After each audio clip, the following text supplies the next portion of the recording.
FM walikanga mrudunga warma ulimwengu kamili za radio mbali na mbali kayao andaninga zote sama usonima za dakika rainjeza haramu mpango watu wale kayao usikwali rundo shaba shaula hiki balozi wa Faransa huduma siwani harimu mpango mahususu andaninga tsao sama mpango huu ngojo kaya lugha ya shi Faransa waja utasama iketu kaishi sungusa tungisho isho shimbabi au kana mjoka na karjani mazoea ufanya mpango wa Faransa shangarjo sana ulio mjini mtukufu yarikubalia leo hii na ushukuria balozi wa Faransa usonima wa Catherine Kao Nigeria hadi sababu da sina yeye na sababu da sina wa Komora mabango ya masuala kayao garwa mnezi mtukufu limnikeni usikwale unabange. Bonjour monsieur l'ambassadeur. Bonjour. Pour le niveau, pour la qualité de mon français, j'espère qu'on va se comprendre. C'est excellent. Et avant d'entrer dans les sujets, je vous donne quelques secondes pour saluer les téléspectateurs. Et merci beaucoup à vous. Merci de votre invitation. Ça me fait vraiment très plaisir d'être avec vous cet après-midi et de pouvoir bien parler des sujets que je souhaiterais aborder. Je salue bien entendu l'ensemble de vos téléspectateurs et auditeurs. Et puis, si vous le permettez, vous savez peut-être que j'étais en juin la semaine dernière. Je vous fais ceci. Assalamu alaikum.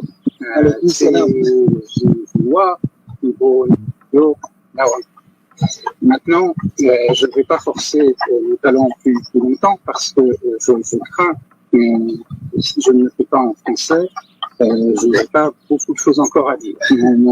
Mon shikomori et mon anjouanais sont quand même extrêmement restreints. 2018-2021, vous passez directeur adjoint depuis septembre 2021, nommé ambassadeur de France auprès de l'Union des Comores. Monsieur l'ambassadeur, les Comoriens ont découvert un ambassadeur de France très actif et présent sur le terrain, ce qui est différent de vos prédécesseurs.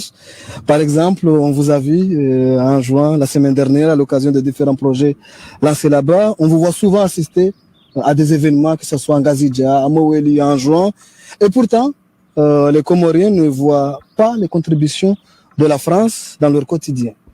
Quelles sont les actions concrètes de l'ambassade de France ici aux Comores, mis à part les services de l'état civil? Merci de cette question très directe et très importante. Et en fait, c'est une vraie question que je me pose au fond au quotidien. Parce que, et je vais y revenir, la France finalement fait beaucoup ici aux Comores. C'est vrai que ça ne se voit pas forcément. Et ça pose, votre question pose en fait deux questions. Celle de l'impact, c'est-à-dire que cet argent, ces crédits que l'on met à disposition pour mettre en place des projets, comment ça va changer la vie des gens, des personnes. Donc l'impact, c'est le premier point. Puis le deuxième point, c'est comment on le fait savoir, comment on l'explique, comment on le montre, sachant que c'est peut-être difficile parce que ce sont des actions qui peuvent changer réellement la vie, mais c'est pas comme un bâtiment sur lequel on mettrait le drapeau bleu blanc rouge précisément parce que c'est pas un bâtiment ou c'est pas forcément un bâtiment. Alors si vous le permettez, je vais citer quelques exemples qui sont juste des exemples. On ira peut-être plus loin ensuite. Vous parliez d'Anjouan. Anjouan, j'y suis allé très très vite. Je suis arrivé le 30 août 2021 très précisément et j'ai dû venir à Anjouan au bout de 3 semaines. Et j'ai découvert quelque chose dans le New Makele à Mremani, une entreprise qui s'appelle la laiterie du New Makele. Et à l'origine, ça a été quelque chose qui a été fait avec la coopération française. Et puis ça a vécu sa vie, et puis ça a été vraiment repris de façon très entrepreneuriale. Et aujourd'hui, c'est une entreprise qui marche sans la coopération française, par elle-même, qui a créé de l'emploi, qui achète concrètement du lait aux éleveurs de zébus de la région et qui produit et commercialise des yaourts, du lait caillé, des produits laitiers. qui a une marque. Voilà. Donc finalement, je trouve que c'est quelque chose qui marche parce que ça aide à l'entrepreneuriat et donc à la création concrète d'emplois. Alors j'aime bien le rappeler de temps en temps pour essayer de montrer que voilà, nous on essaye de porter aussi des projets qui vont finalement changer la vie des gens et l'objectif c'est que tout ça marche tout seul. Un autre exemple, beaucoup plus récent, que j'ai visité à Anjouan la semaine dernière, mercredi dernier. Ce sont des projets d'autonomisation des femmes par l'entrepreneuriat.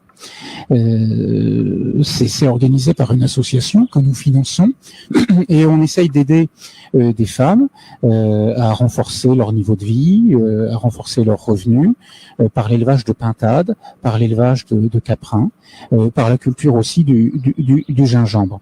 Et c'est des choses très très concrètes et au fond à la fois, j'aime bien le dire, et faire savoir que tout ça, on essaye de travailler, que la France aide les Comores et les Comoriennes et les Comoriens en toute chose.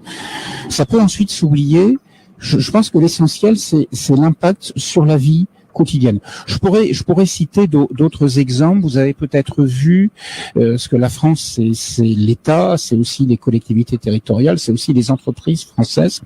Vous avez peut-être vu qu'il y a 2 semaines, je crois, 2 ou 3 semaines, 2 semaines, on a inauguré formellement la centrale solaire de Fonbonnet.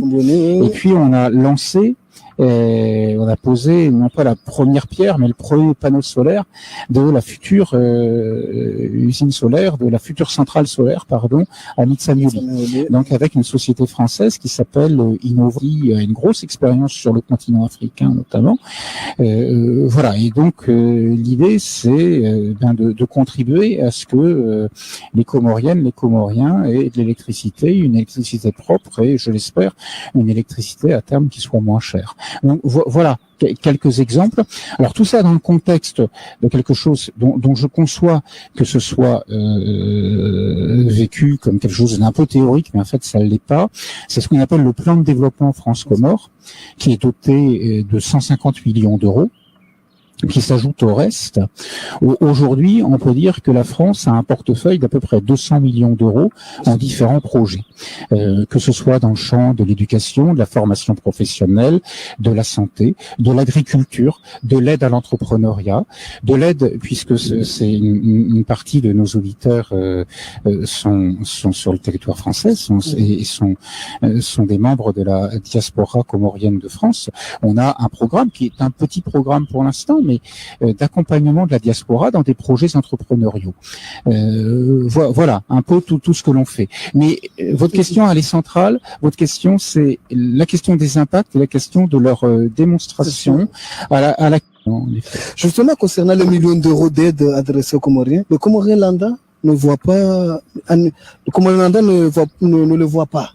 Pourquoi ce manque de visibilité et de transparence? J'entends beaucoup d'argent. Un projet de construction d'école, c'est du temps. Le fameux plan de développement France-Comores dont je viens de parler, 150 millions d'euros, on le construit avec les autorités comoriennes. Donc on se met d'accord sur des projets concrets, sur des projets précis. C'est pas la France toute seule dans son coin qui dit on va faire ça et voilà, et on fait tout seul. Non, tout ça on le travaille ensemble avec les autorités. Une fois qu'on est d'accord, il y a toute une série de conventions de financement qui sont signées. Donc ça peut paraître un peu bureaucratique, ça peut paraître un peu technique, mais ce sont des étapes essentielles.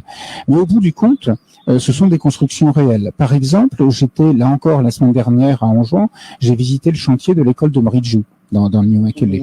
J'avais lancé les choses, comme vous l'avez dit en introduction, c'est vrai qu'on le voit beaucoup sur des lancements.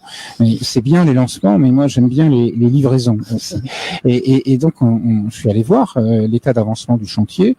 J'espère bien qu'en mars-avril, on pourra remettre entre les mains de la communauté villageoise, clé en main, l'école. Donc voilà, pour les enfants de Mridjou, si vous voulez, c'est un impact concret. C'est déjà d'ailleurs un impact concret pour certains des habitants, puisque ce ne sont pas des ouvriers français qu'on fait venir de France pour travailler, mais c'est des ouvriers comoriens. Et dans tous nos projets, il y a de l'assistance technique où vous pouvez avoir des experts internationaux, français ou autres, mais là, pour construire l'école, concrètement, c'est du travail pour des Comoriennes et pour des Comoriens, en attendant d'avoir une école pour les petits garçons. Des milliers, on voit des lancements, on voit des milliers d'euros, mais toujours le Comorien qui vit par exemple à Tanzanie, chez moi, ne voit pas cela par rapport à d'autres puissances qu'aujourd'hui s'investissent dans des hôpitaux.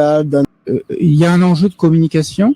C'est pour ça que vous me voyez sur Twitter, et je vous remercie de me donner cette opportunité de parler avec vous de ces projets pour pouvoir en parler, les montrer, les démontrer. Vous avez raison, il y a un vrai enjeu de démonstration pour la santé. Vous parlez des hôpitaux, on travaille beaucoup sur le secteur de la santé. Alors c'est vrai que ce sont des choses qui vont pas forcément se voir, mais quand on travaille sur la coopération régionale, ou quand on travaille avec les autorités à la définition d'un schéma d'assurance maladie généralisée, ça finira par être aussi très très concret. Mais vous avez raison, il y a un enjeu qui vise à accroître la visibilité et donc la démonstration de ce que l'on fait. Voilà. Monsieur l'ambassadeur, je vais passer à une autre question. Depuis quelques mois, le Comorien nous raconte qu'il est de plus en plus difficile pour eux d'obtenir un visa, surtout les étudiants. Oui, mais c'est curieux qu'il y ait cette idée. Je sais qu'il y a cette idée qui court, et là aussi on est dans un enjeu de démonstration. Votre question vient à un point nommé, puisque hier à Campus France, j'ai fait une petite conférence de presse. On ne peut pas dire que c'est de plus en plus difficile d'avoir un visa étudiant. Au contraire, on délivre de plus en plus de visas étudiants. On en délivre 3 fois plus, pratiquement 3 fois plus qu'il y a 4 ans, par exemple.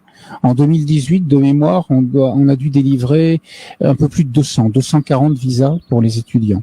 Là, cette année, aujourd'hui, cette année, pour aujourd'hui, à la date d'il y a une semaine, on est à 585.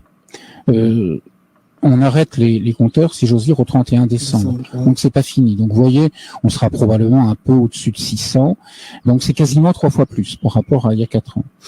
Il y a aujourd'hui en France 3500, 3600 étudiants comoriens qui font des études supérieures en France. Des gens qui peuvent être en première, en deuxième, en troisième année de licence, en master, etc. dans des IUT. Voilà, donc c'est quand même quelque chose d'assez significatif. Alors, bien sûr, il y a des gens auxquels on refuse le visa, puisque un prérequis qui est le nôtre, mais qui est celui des universités françaises aussi, c'est le niveau de langue.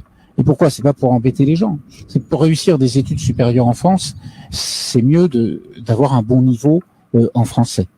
C'est pour ça d'ailleurs que à Campus France, qui est la première étape dans le parcours d'un candidat aux études en France, on fait des tests de langue. On offre des tests de langue qui permettent de façon objective et de façon assez incontestable à quelqu'un de mesurer là où il ou elle en est en matière de maîtrise du français.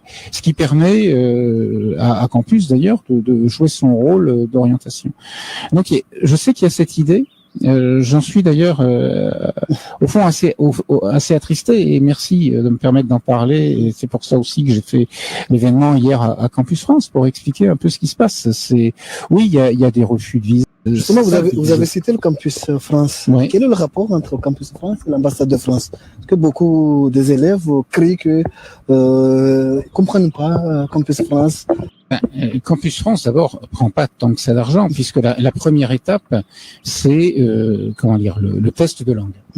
Vous avez un test de langue, ça coûtera 9600 francs comoriens à partir du 1er décembre. Si le test est pas bon, si le test dit, vous savez, le niveau européen des langues qui va de A0 à C2, A0 c'est quand on connaît pas la langue, A0 c'est mon niveau niveau en shikomori, par exemple. Et puis jusqu'à C2, quand vous maîtrisez complètement une langue, bon, on exige B1+, techniquement. On exige B1+. Si quelqu'un est à A2 ou à A1, c'est clair qu'il ou elle n'a pas beaucoup de chance. Donc, on le lui dit. Et ça permet aux familles d'ailleurs d'économiser les frais d'inscription, les frais de dossier de campus, puis ensuite les frais de visa, puisqu'il y a en effet tout ça. Ce sont des frais de dossier. C'est pas un visa qu'on achète, si vous voulez. C'est donc pas satisfait ou remboursé. C'est des frais de dossier qui rémunèrent en fait l'opérateur. C'est pour ça aussi que le test de langue, je trouve que c'est quelque chose qui est assez fair-play, parce que ça permet quand même de dire aux gens: écoutez, vous avez très peu de chance si vous allez au-delà, non, vous êtes libre, mais le faites pas, on vous conseille plutôt de renforcer vos niveaux. Et alors, sur le lien, pour répondre précisément à votre question sur le lien, Campus France, c'est un établissement public juridiquement, dont la compétence, c'est justement d'organiser l'évaluation des parcours académiques projetés, de faire de l'orientation. Donc c'est l'étape avant. C'est pas directement un service de l'ambassade, mais ça fait partie de la nébuleuse équipe France, si vous voulez. Voilà. Et ensuite, c'est le segment consulat, section consulaire de l'ambassade pour le visa, parce que le visa c'est pas Campus France. Il y a un sentiment anti-français qui se propage en Afrique, comme le cas du Mali, du Burkina Faso. Il est connu que la France a malheureusement tendance à soutenir les dictateurs africains. Aux Comores, les opposants politiques accusent la France de soutenir un président dictateur. Que répondez-vous à cela? La France est le pays des droits de l'homme. Et pourtant, nous n'avons jamais entendu votre réaction sur les différentes violations des droits de l'homme que certaines Comoriennes sont victimes.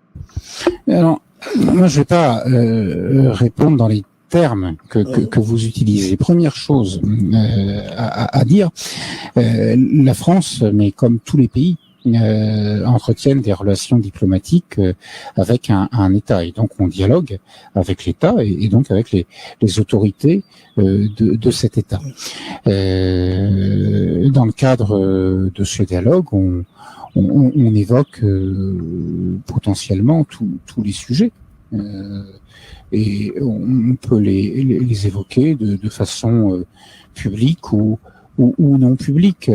Moi, je me félicite du dialogue politique confiant que l'on a, aussi bien ici à Moroni qu'à Paris, avec les autorités comoriennes. D'ailleurs, si on a ces 150 millions d'euros qui sont destinés à aider la population au bout du compte, et j'entends bien ce que vous me dites, c'est qu'il faut qu'on puisse être en capacité de le démontrer aux gens. Et on le saura au fur et à mesure que tout ça sera ce qu'on appelle décaissé, que tout ça sera dépensé. Si tout ça est possible, c'est aussi parce qu'on a un dialogue confiant, y compris entre nos deux chefs d'État, le président Emmanuel Macron et le président Azali Assoumani. Voilà, donc on a un dialogue, je crois, fondé sur la confiance et le respect mutuel, et je crois que c'est ce qui est le plus important.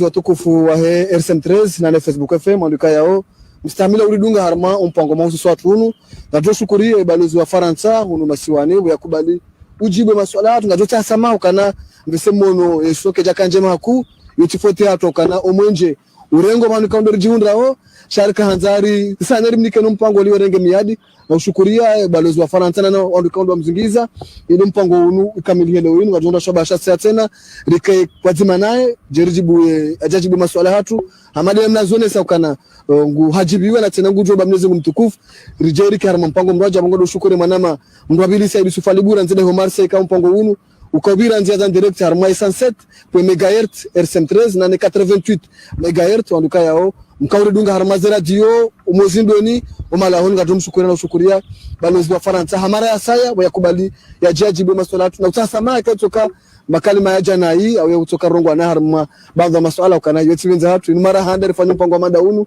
na ushukuria bwana balozi ankonufua. Merci beaucoup. Merci à vous. Merci beaucoup. Arhaba menji.